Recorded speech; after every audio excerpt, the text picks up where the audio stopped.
And we're live. On your Twitch stream? Yep. All right. The one that it still says offline here. Give it a second. It says your Twitch machine got unplugged. Error code 2000. Nope, we're live. Oh, wow. This looks a lot like The Walking Dead or some kind of TV show. It might just be another advertisement. Anyway, so you want to get started? I would love nothing more. Alright, well, hello and welcome to... Wait, we're streaming audio too, right? Yeah. Or, recording it? Yeah. All right, so let me just start recording mine. Oh no, I'm recording both. Okay, so I don't need to record anything. Yeah. Okay, I'll close out of Audacity then. We're keeping this in the show, by the way. I think this would be a hilarious start. Oh, yeah. Technical difficulties. Live in person. I'll close out. Pulling up the Google Doc. And we have music. No, I'm kidding. All right. Let's roll. All right, so yeah, hello. Hello? And you dropped... Okay, you're back. Oh, damn it. What did I drop now? Aside from technical difficulties, hello and welcome to In the Tunnel. My name is Sean. I'm Jeremy. And today is How Do We Stream Edition, because it's the first time we're streaming our podcast. Hey, how's our stream look? Is it a strong stream, weak stream, and something in between? Tell us what we want to hear. We're very self-conscious. But we are not here to talk streaming all day. We're here to stream and talk sports because we are multi-talented people. Are we now? Oh, absolutely. From 9 to 6, we do something else, and then after that, we do this. I think that's the definition of multi-talented. All right, so yeah, let's just jump straight into it then, I guess. So the MLB playoffs are going on, AL and NLCS, right? So start with the AL. Houston and Boston have been going at it. Boston has home field advantage, but they split the series so far, with Houston taking Game 1 and Boston taking Game 2. Let me ask you real quick about how many minutes of either of these games have you watched? I watched the first inning and the second inning of Game 2. All right, so this dude's obviously doing his homework, because I did not know that the Red Sox were even playing last night until they were talking about it during the Patriots game. What? Hey, man. Come on. It's the MLB. There's 162 games, and then I have to keep track of even more of them. I mean, you don't really have to keep track of most of the 162 games like we've talked about in our previous podcast. I guess that's true. What did I spend all my summer doing then? Something else, like working. Oh, yeah, that thing. Yeah. So, yeah, Houston took Game 1 7-2. Again, they started the series in Boston. Then they lost Game 2 7-5. So, I don't know. I think Game 2 was really close, just because both teams got off to like a early start, with Boston getting 2 runs in the first and Houston getting 2 runs in the second. Now, I might be wrong. Did David Price start the game for Boston? David Price started Game 2, yes.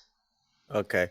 So, amazingly, the Red Sox got a win. That maybe in the future they don't throw like the worst playoff pitcher of all time in their home field advantage games. Yeah, but hey, like I don't think that you have another choice but to put Price there. What are you going to make him start Game 3 in Houston? I mean, if he's gonna not last that long anyway, then yeah. I You keep him mean, on you keep him on a short leash.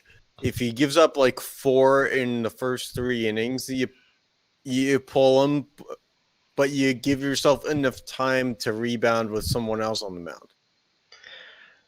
I can agree, but then I don't see who else you're gonna start. I mean, you have to start Price, no matter his like previous encounters with the playoffs. If you don't start him, you're giving your like at least one of the games. You're giving your team not the best that it could be, and I he has to get guess over his playoff thing at some point.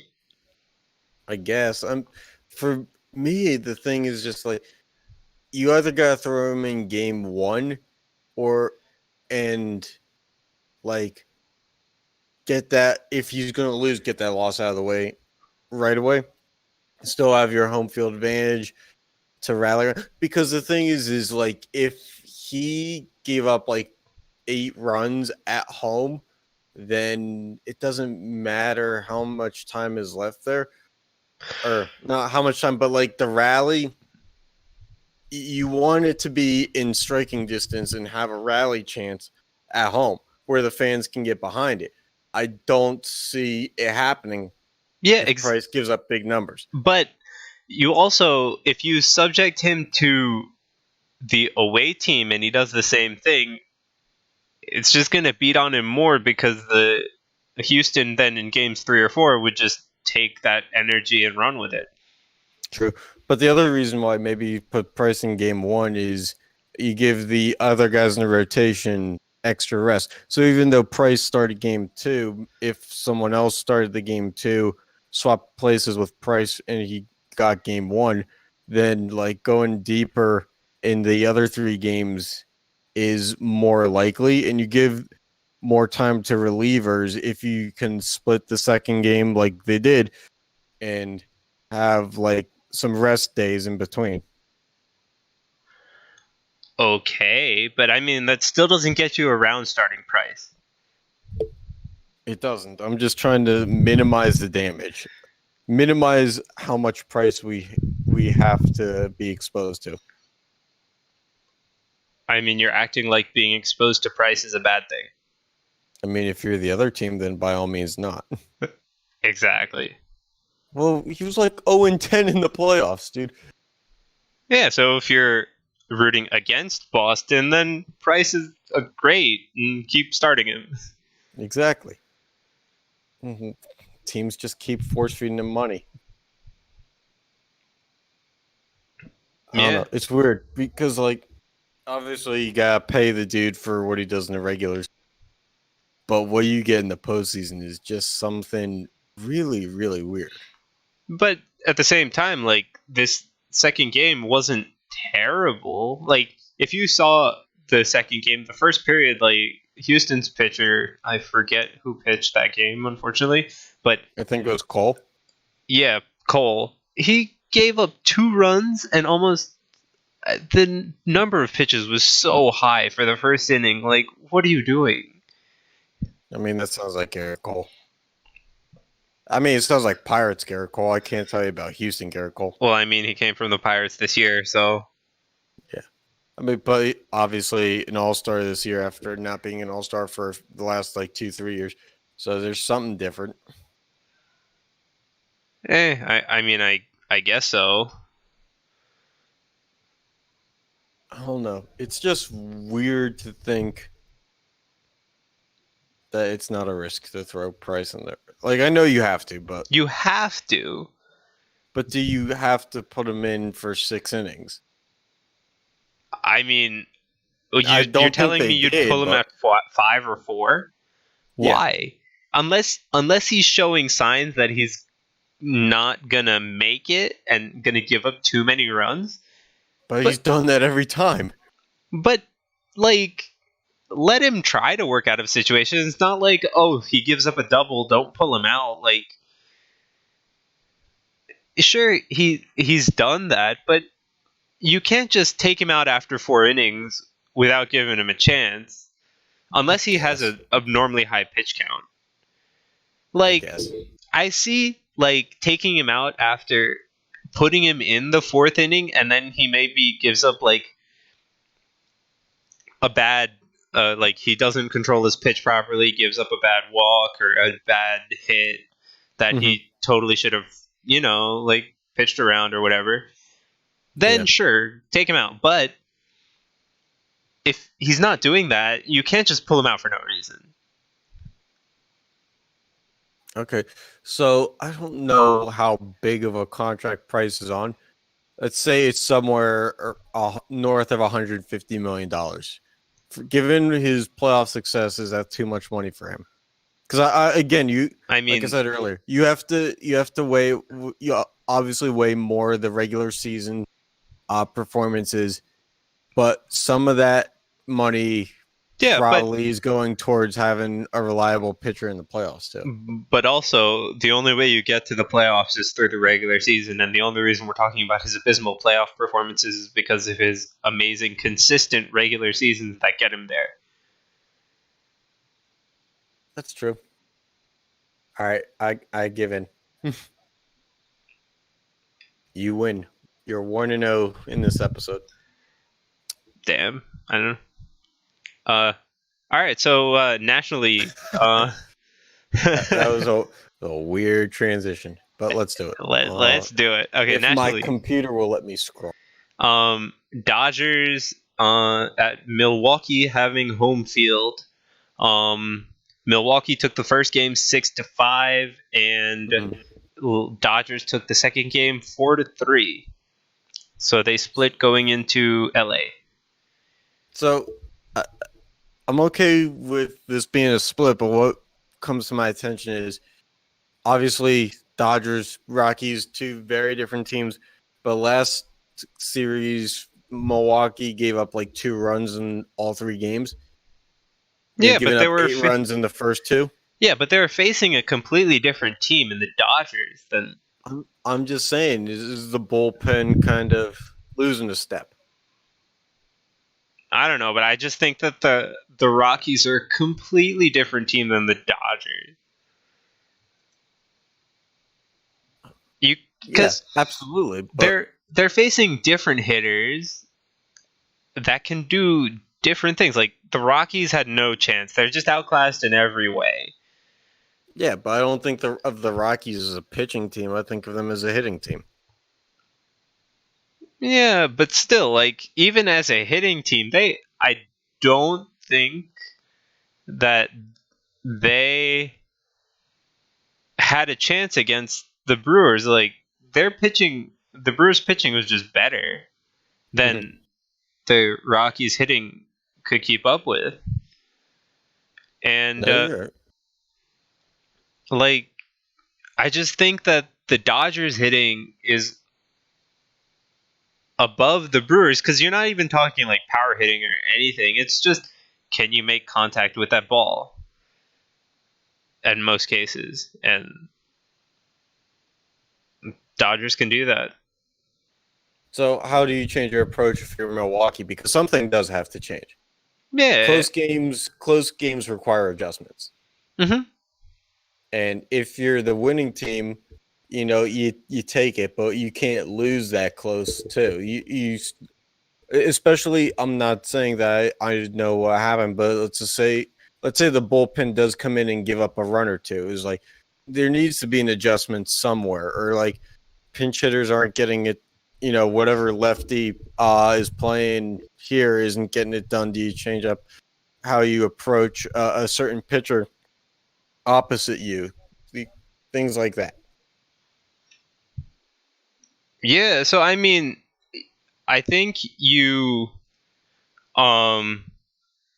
just have to go in. I think the bullpen and the pitching staff, now that they have experience against the hitters, like they can make the adjustments, right? So you have the 2 starters now that have gone against the rotation, so they can start getting a feel for the tendencies of the hitter, and it's all a reading game, right? Like, so the hitters are trying to figure out what the pitcher's going to do before the pitch happens. The pitcher's trying trying to figure out what the hitters are going to do before they throw. Right? So now that you at least have the information of pitching for 2 full games among a lot of your pitching staff, you can use that to adapt how you throw to these hitters.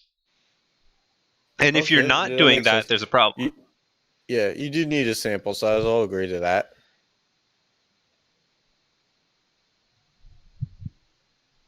I mean, you need to see stuff to make adjustments. Yep. I mean, so I'm really saying, like, now that they've had, so they have their game today, right? Yes. Tonight. And so we'll see what they've done, because Friday, Saturday, their game was back-to-back. You don't really have the time to make the adjustments or even to really think about the adjustments that you're going to make, because everybody's just getting ready for that next game. So even though yesterday was a travel day, they still have the time during the travel to talk it over and see what they could do. So what adjustments can they make is really which team makes the better adjustment. And it's small adjustments at this point, not big ones. Yeah, I'd say that even the Dodgers need to make a bit of a pitching adjustment. They've not exactly been out of the woods yet either. Yeah, but it's, again, which team makes the better small adjustment? Because you're not making drastic changes right now. It's going to be which team flinches first in some of these games, too. Yep. So, I mean, both ALCS and NLCS, very close games so far. So with that being said, I mean, there's not too much more we can analyze on these. No, I mean, so we're definitely going to Game 5 in both of them, and I really do think, so if you're Houston for these next 3 games, you definitely need to win one early. Like, you can't just win Game 5 and expect to win the series. You have to bring it tomorrow for Houston. Give yourself a chance to win on your own turf. Yeah, you have to get that win early, because if you barely scrape a win out on Game 5, Boston still has all the momentum going back into exactly your own turf. Same with Milwaukee here too. Well, I'll pose this to you. Is it more important to win Game 3 or Game 4? I would say win Game 3, because Game 4, even though it's good, right? If you win Game 3, you don't really let the home team. So in this case, it would be Boston. No, it would be Houston, right? So if you're Boston, right? If Boston win Game 3, it's huge for them, because they don't let Houston establish like their comfort back at their own home, because they're still on the back foot. Now they've just lost a game, right? If you're Houston, you're looking at Game 3, because that establishes the momentum for the rest of the homestand. See, me personally, the way I think that Game 4 is more important, because a 2-1 lead is nice, but a 2-1 lead followed by a loss, it opens the door for, like, say Boston wins Game 4 and then goes to Fenway for Game 5 and wins Game 5. The momentum there, and then playing in front of your home crowd, the opportunity there is probably more pressure than Game 3.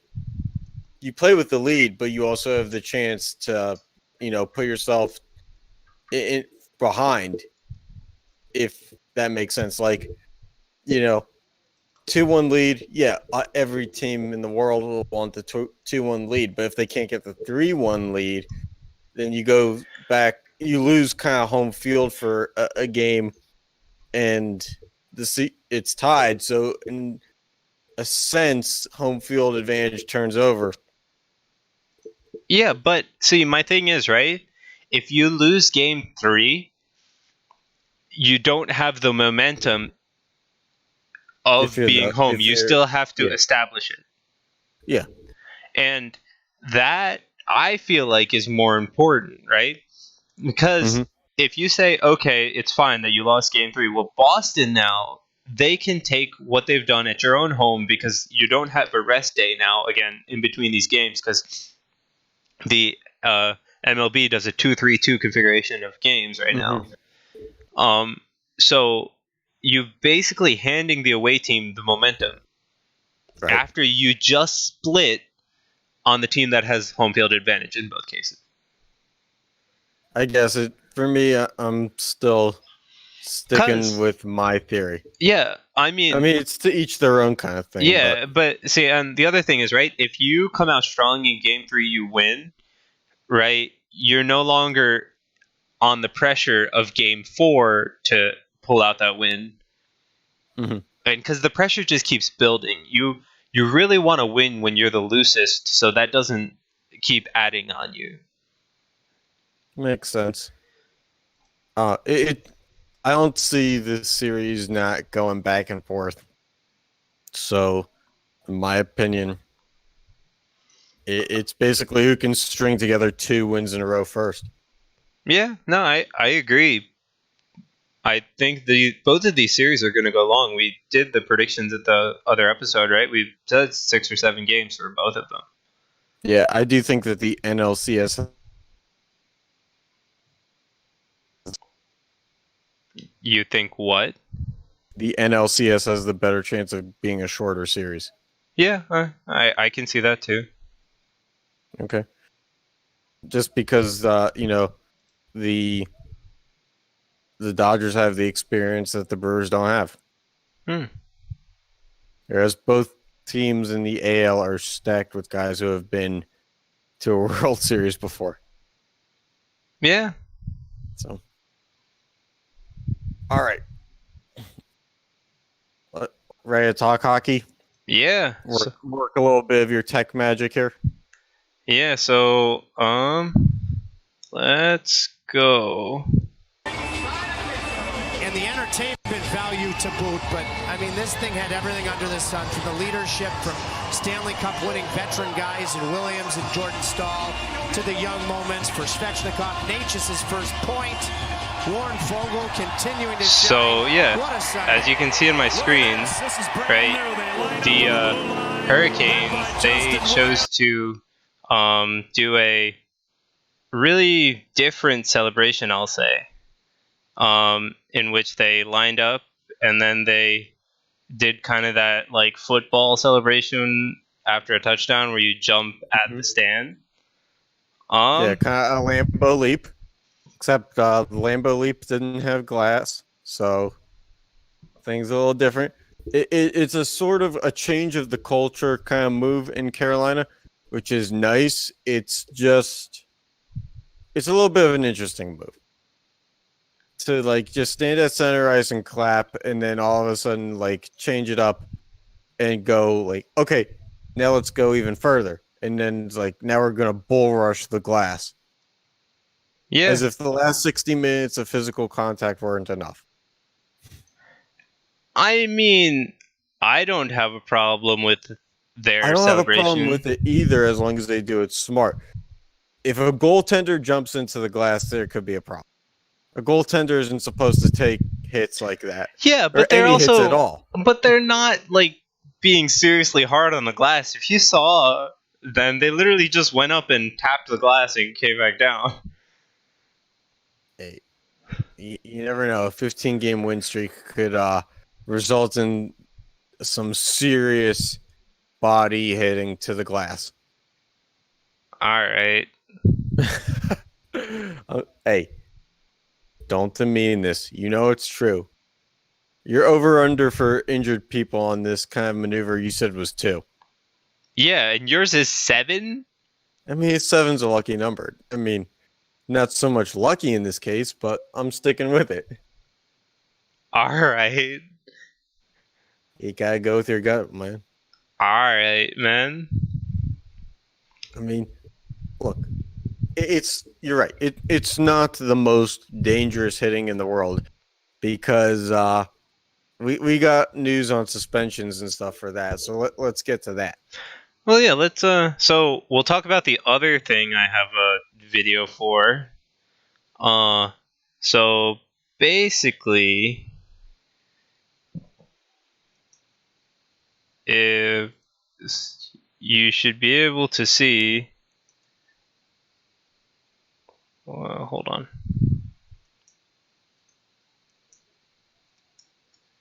Now you're able to see. So basically, if I go back to the video, Elias Pettersson, if you looked in the top right corner, was just thrown to the ice. They'll show it in a slow-mo in a second. But yeah, as and you can not see, figuratively speaking, legitimately thrown to the ice. yeah, and you can see the ref right here. He's just right next to Pettersson, and he can't get up. Right, he finally gets up, and He's gotta be helped. Yeah, so they're going through the replay. He just dekes the guy like it's nobody's business, and Matheson from Florida takes offense. So stick right up and then tosses him straight to the ground. And this guy is only like 155, 160 pounds.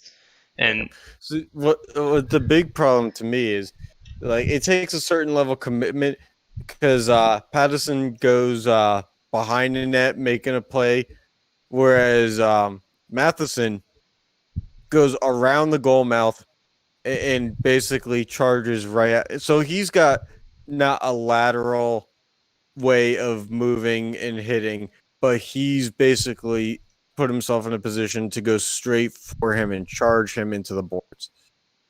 yeah, So I mean, it's not like Patterson wasn't defenseless before that, but really defenseless at that point. So the bigger thing with what was just shown is the fact that the initial hit is okay because Pettersson had the puck and he was playing it. He's allowed to be contacted. That's okay.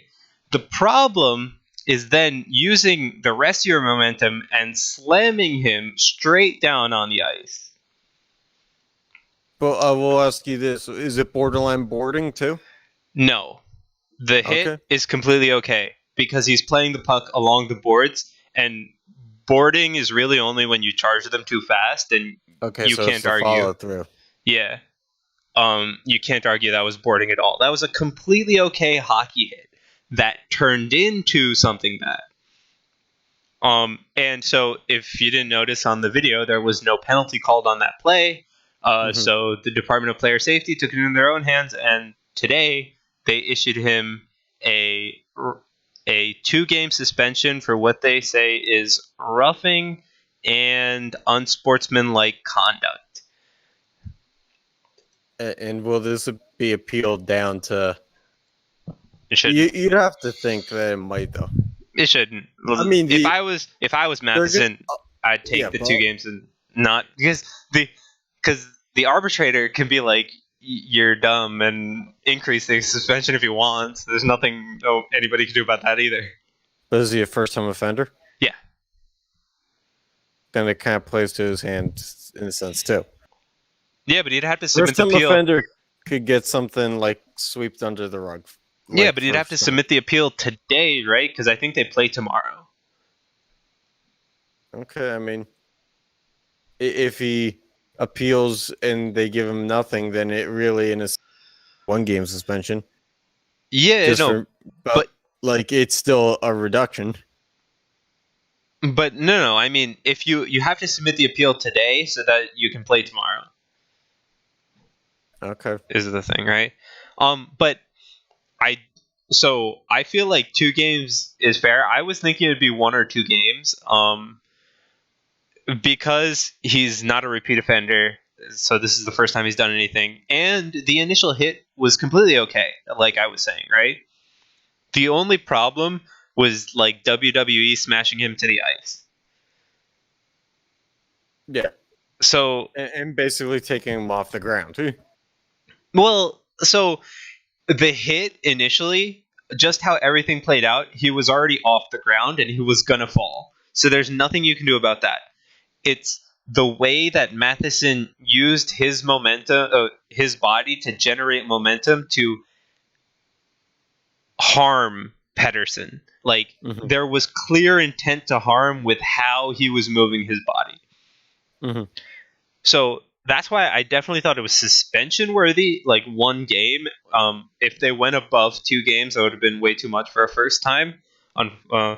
As much as maybe Vancouver fans would argue, but like I just I agree with the NHL, and they put out a good video analyzing and explaining it. It's just NHL's website is too hard to navigate, so I didn't want to show it. All right. Anti-NHL Sean over here. Website, not NHL. Well, maybe they should hire you to code it. You're looking for a new position, right? I don't know about that one. Fine. You can be director of player safety. I don't know about that one either. You can be the dude that suspends Tom Wilson for the right amount of games. And the right amount of times to put him in court. I mean, I don't know if that I don't know if you can suspend him for more than 20 games with how they suspended him previously. Well, he should have been suspended prior to the 20 games. But there's nothing I would be able to control about that one either. You mean the statute of limitations is out of your reach? Commissioner.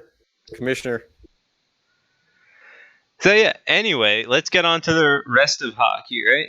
So when are you going to throw Vontaze Burfict out of the league? When are you going to throw Bengals linebacker out of the NHL? Man. Anyway. Not salty. Anyway, so yeah, what's going on in the rest of hockey that aren't suspension talks, right? So yeah. We got the Devils at 3-0, the last undefeated team in the NHL, but they are also one of 4 teams. With an asterisk. They're also one of 4 teams still have only played 3 games. The other 3 are Edmonton, Florida, and Tampa Bay. Mm-hmm. Then you have Toronto, who scored. Your stat says 29 goals. Huh? They've scored 29 goals going into tonight. Yeah, and they've already scored 3 goals tonight, at least. So they have 32. Yeah, and that's I'm not doing the math on the other teams in my. Yeah, anyway, that's the most any team has scored so far. Mm-hmm. They also have the most games at 6, not including tonight.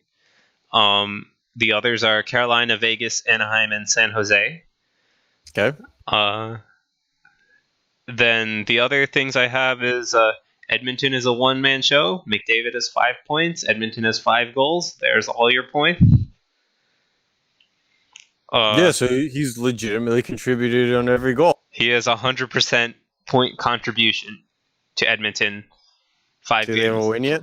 Yeah, they barely beat the Rangers on Sunday. David barely beat the Rangers. Or Saturday. It's the Edmonton McDavids. Basically. How much is he regretting signing that damn long contract? We don't know. I mean, we'll find out in a year or 2. Yep. We don't know how patient Connor McDavid is. Mm-hmm. Didn't have to wait long to be drafted. Didn't have to wait long to make it to the NHL. Yep. We don't know what his patience is like. Yeah. All right. And the last pretty big note is Vegas won their second game. This one against Philly, but it was only 1-0. So their scoring against Philly that we talked about last episode is still a problem. But the goaltending is great. Oh, well, Fleury was it was lights out. Yeah. The flower. The flower. You know a lot about flower. Oh, yeah. I'm a flower boy. Yeah, so, I mean, it's great that Fleury performed, but you have to generate more offense for the guy. Like, oh, yeah, absolutely. Especially with the options that they have on the forwards and the wings. Yeah. I mean, they're running the same, really, but. Yeah, so you just gotta get more pucks on goal. You gotta give yourself chances, rebounds. Put a guy in front of the net, something instead of the screen. Yep. Vegas is playing the odds too much. Like, no pun intended, but they really are. I mean, it's just a thing, right? Because Fleury can stand on his head all he he wants, but there's going to be the team of heavy hitters that gets past him 2, maybe 3, even when he's standing on his head. And if you can't generate the offense when he's doing acrobatic things, then when are you going to generate the offense? But the thing is, rebound chances are as good as a shot from the blue line, as good as a power play goal. They all register one goal. So get the puck in the net any way you can. It doesn't have to look fancy all the time. But this is the regular season where fancy works. In the playoffs, it doesn't work that much. So I guess if you're going to fool around with it that way, then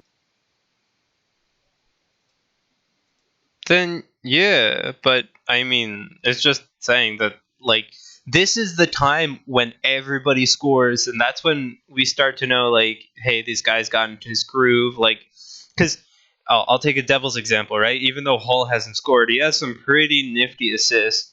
Mm-hmm. And you can see him getting into his groove, and those assists are definitely contributing to it. And so if nobody is putting the puck in Vegas, how are they going to get into their groove? And because you can't lean on a goaltender too much. But also, like, goaltending is going to get tougher, and less penalties are going to be drawn, and all these things. So scoring chances are going to go down as the season continues. So if you can't generate it now, when are you going to start as everything gets tougher? Yeah, no, you're absolutely right. I'll say this: Vegas seemingly has the goaltending thing more figured out than the rest of it. They seem to be running on the opposite clicks of the rest of the league, where goals are being scored. Vegas is stopping them. Not to an amazing extent. They've had some losses where they've given up some goals, but they're showing more potential on that side of the puck than they are on offense. Yeah, and just to, like, I mean, I think I have nothing more to say about Vegas. Yeah. So just to round out the NHL, though, like, we're just I put up the offensive leaders, right? And Toronto has 3 people in the top 5 with Matthews. Just in points, right? Matthews had 14 before today. Morgan Riley had 13 before today. I don't know if he scored or not. And Tavares had 10 before today. Like, jeez, their goaltending has been a little spotty, and Frederik Andersen's hurt, so they called up an emergency goalie. But they support their goaltender by scoring a lot, and they have a lot of threats, though, right? They're not like absolutely. They're not like Edmonton with a one-man show, but everybody's in fact, rolling. The opposite. Yeah, everybody's rolling. Yeah, absolutely. I mean, we legitimately go from a team that's got only one player, doing it all, to a whole team doing it together, just in front of a goaltending issue. But you'd rather have the latter than. You'd rather have the latter? You're talking about the. You'd rather have the Leafs. Yeah. Build up, and what they've done so far instead of Edmonton, and just hope that Edmonton figures it out. Yeah. I like the small sample size to show me what the potential is instead of just wondering. Mm-hmm. All right. So that basically wraps up NHL, as the season has barely gotten underway. They gotta level out the games played by each team thing. Yeah, but I feel like be this widespread.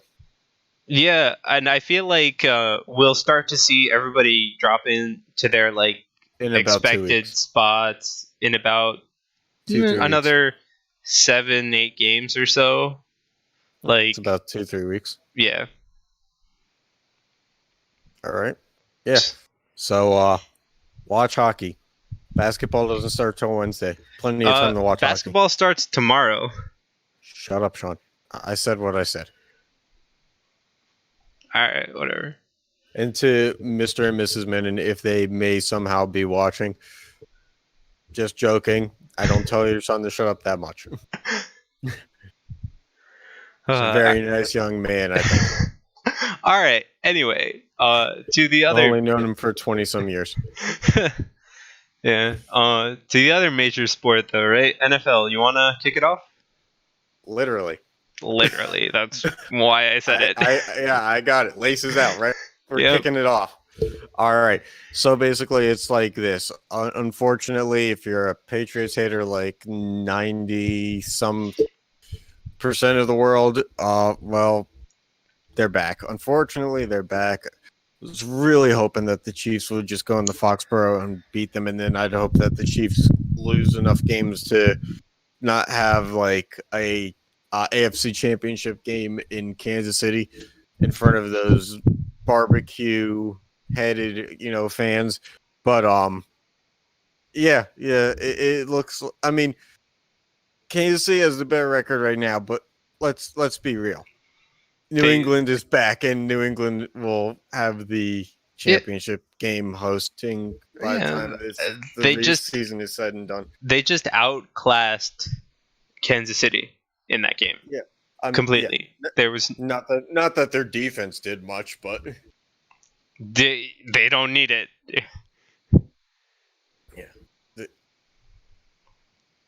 I mean, what a game that was. Kansas City looked like. I'll say this about Kansas City: they looked like they were out of that game like 4 or 5 times. They were down like 24-9 early in the second, and just all of a sudden you looked up at the screen and they were coming back.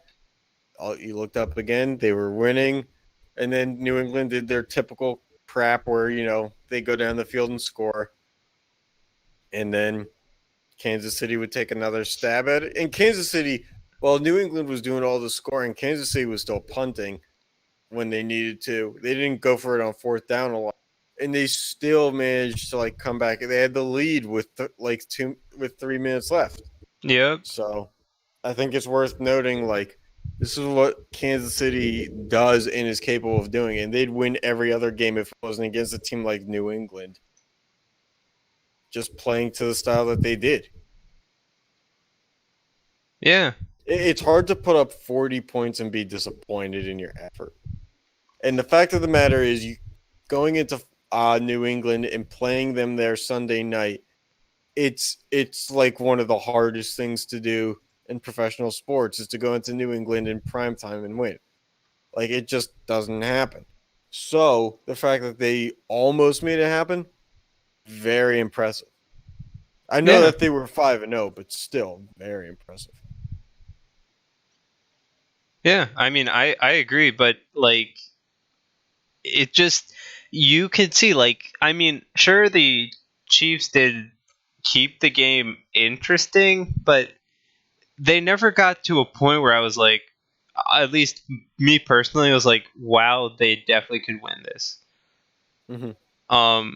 When I was watching the game, I was like, wow, they're coming, they're putting up a fight a little bit, but then New England would just respond, and there was nothing that Kansas City could do about it. Yeah, they weren't stopping any momentum from taking place, which is a very hard look to overcome. Yeah. You gotta have a 3-and-out somewhere, even stop before they're in field goal range, just to show that you can do it.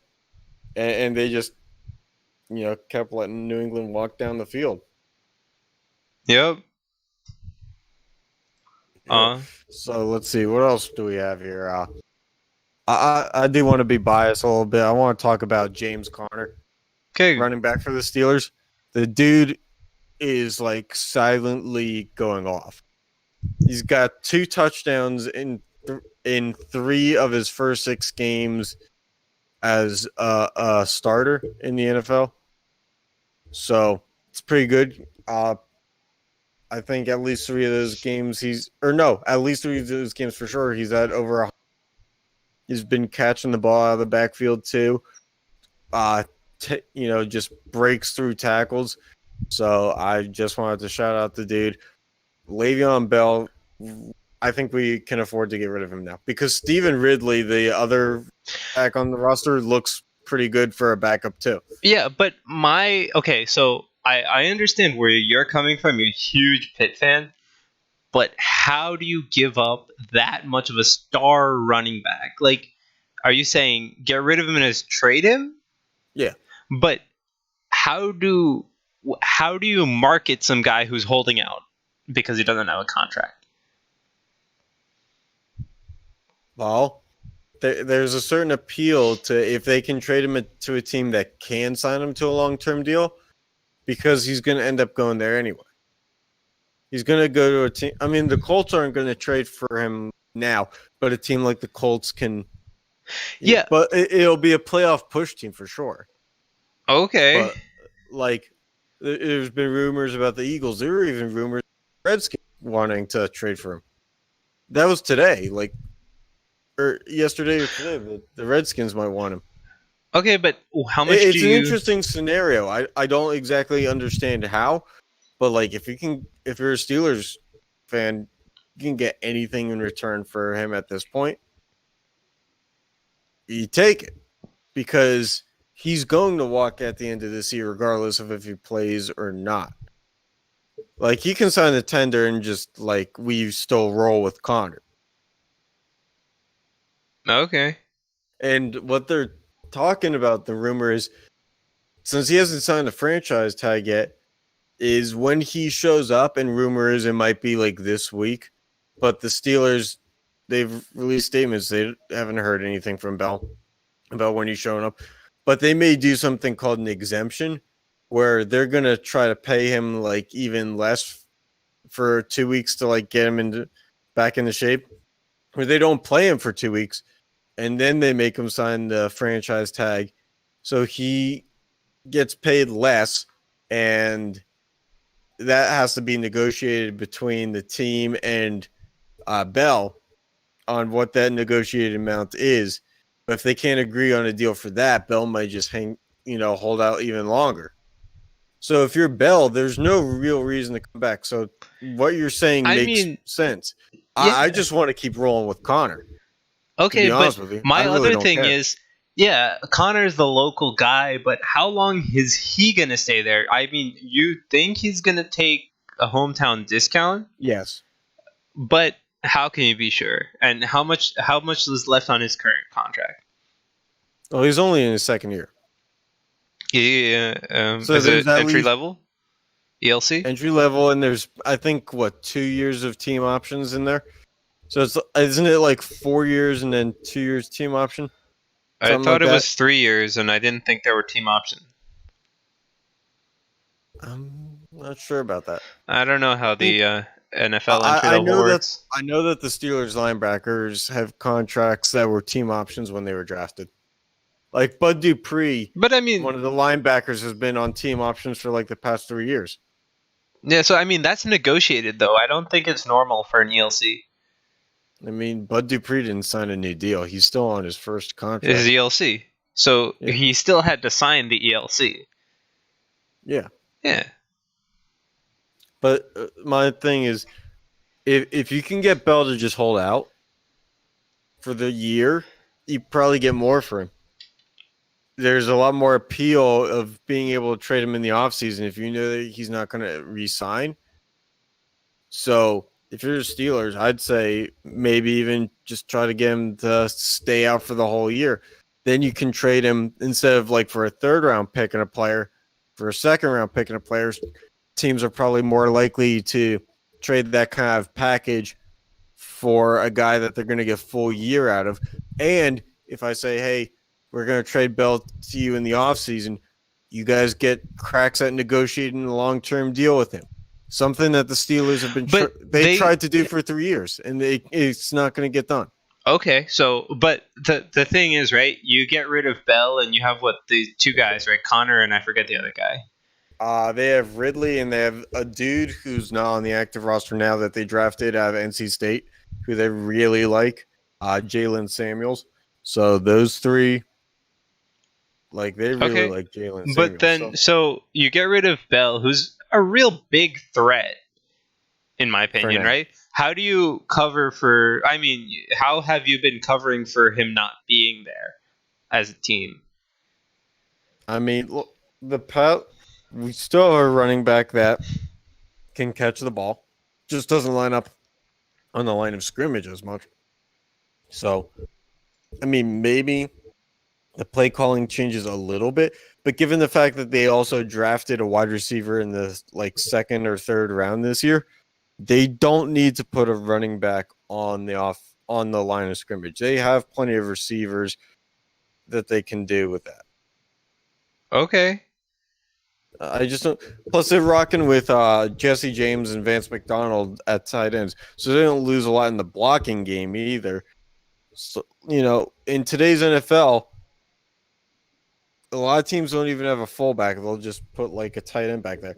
So they have options. It's not too far in terms of how the Pittsburgh Steelers used to run play calling in early Ben years to because Ben didn't always have a Bell type. Before that, their play calling was a lot like what they're doing with Connor now, except now the passing game is still a little more complex because Ben's older and has seen it all. Okay. So I don't think there's much of a drop off as long as you can get consistency out of the game. Okay. Fair enough. And I don't see that there's evidence to say that there hasn't been that consistency yet. I mean, it's still early, but 3 of your first 6 games, you've run for 100 yards and 2 touchdowns. Pretty solid. It's a pretty solid benchmark. Sure. So, I mean, okay, aside from Pittsburgh, are there any other team you want to talk about? I would love to. The Chargers are a team that are silently killing the season. They're doing real good. I know that they played the Browns this year, but it's a decent Browns team. So they lost to the Browns, right? No, they blew the doors off the Browns. Oh, they did? Okay. It was 34-6 or something like that. Oh, yeah. I could be wrong on the score, but it was a wide margin victory. The Chargers are legit. Okay. They were a team that just grew, but a team that really sucks and probably needs to call it a year is the Bills. As much as I love Connor for being a Steelers player who went to Pitt, Nathan Peterman, who was the quarterback when Connor was at Pitt, he looked a lot better in college. The dude only throws interceptions in the NFL, and he never did it in college. I get that the level of competition is more fierce and competitive, but jeez, he sucks. The Dolphins, they won with Brock Osweiler, so that needs to go noticed because they beat the Bears. Yeah, but I don't think Osweiler's bad. I don't think he's great or good. He's just not bad. I think he's a middle-tier backup quarterback. Yeah, sure. I would not put him as a bottom-tier starter type. I don't know. The Raiders suck. Yeah. The Raiders suck. They should have stayed in Oakland. They really... Yeah. The Bengals did their bungling against the Steelers, as they do. The Ravens had 11 sacks against the Titans. Mm-hmm. But the Titans don't exactly have a bad offensive line. That's what's really scary. Yeah, but what's really weird is that, I mean, the AFC, at least the North and South, are really tight. Still, AFC South is now 3 teams tied at 3-3, right? Yeah, what's wrong with the Jaguars, bud? Dude, I have no idea. They fell off hard. They got obliterated by the Cowboys. But then you have the North, which is 2 teams at 4-2, 1 at 3-2-1. Mm-hmm. Really close. So, these teams are... This is setting up to be pretty good down the stretch. Yeah, especially if the Colts can get back into it. We'll see about that one. I don't have any hope. But they've only lost 4 games in a row. They still go 11-5. They'd have to win 10 games in a row. No, you just gotta take the standings where they're at now and in front of the other one. And this is 11-5. Oh my god. Best team in the AFC South. So you want to talk? Andrew Luck. What? Yeah, so I mean, you want to talk about NFC? I would love to do it. They have the last remaining undefeated team in football. Yep, the Cardinals. The I'm sorry, Rams. it's someone in the same division as the Cardinals. My apology.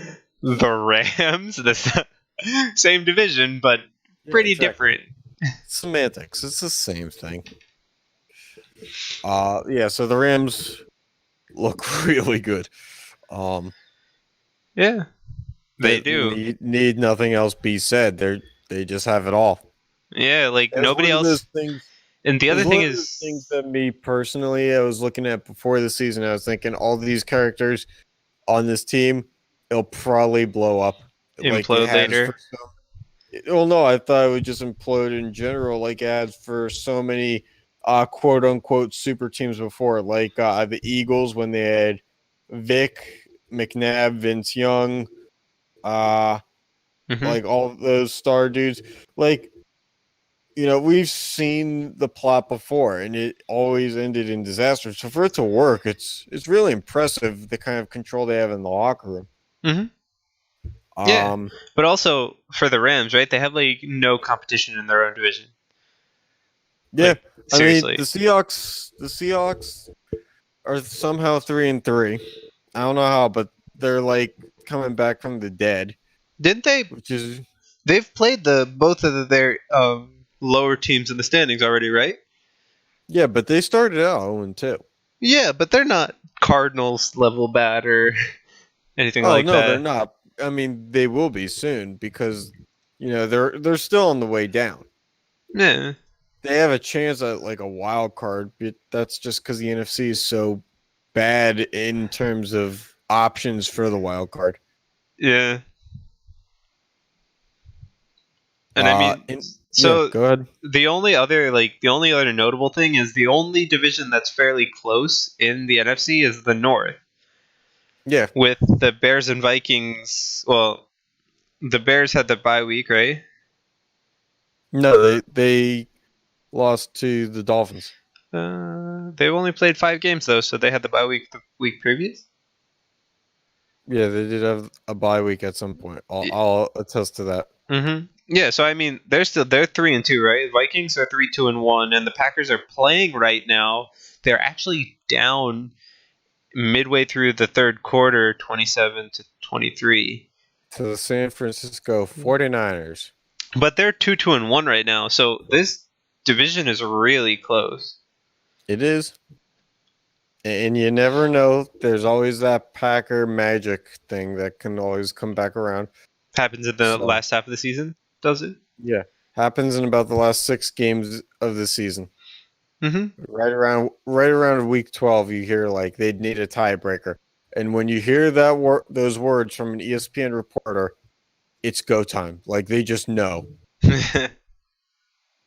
It's like they're under somebody's mind control, and then they hear the words tiebreaker, and then now they just start clicking. The NFC East still dumpster fire. Yeah, I don't even want to talk about it. But the Cowboys, it's worth noting the Cowboys put up 40 points on the Jaguars defense.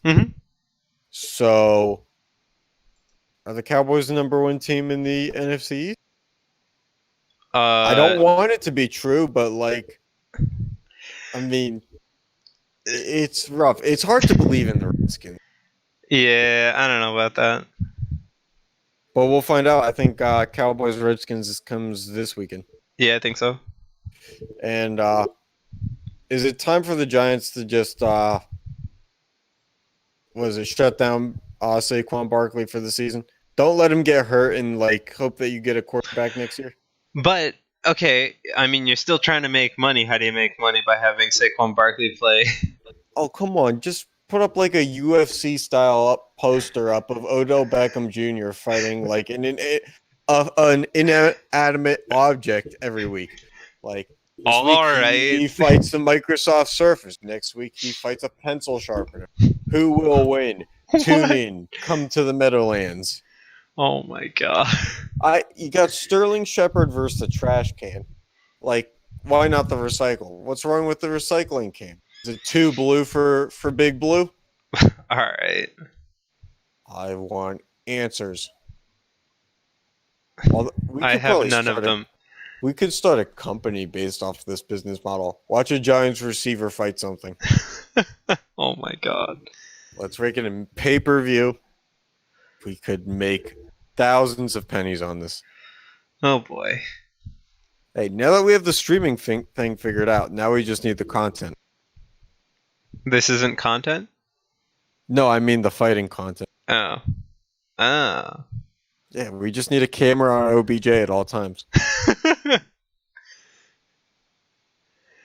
Which mean, one of our friends do we know that we could just have OBJ walking out of the practice facility and just threaten him 1,800 times and just see if he retaliates?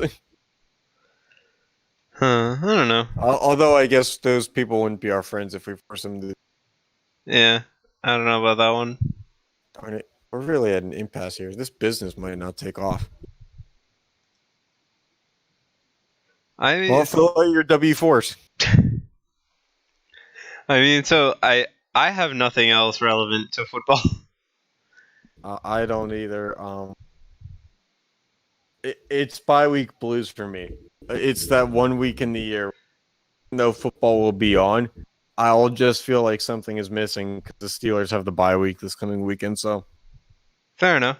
pray for Steeler Nation as we endure this 1 week without football, sitting around twiddling our thumbs because we probably won't know what to do with ourselves.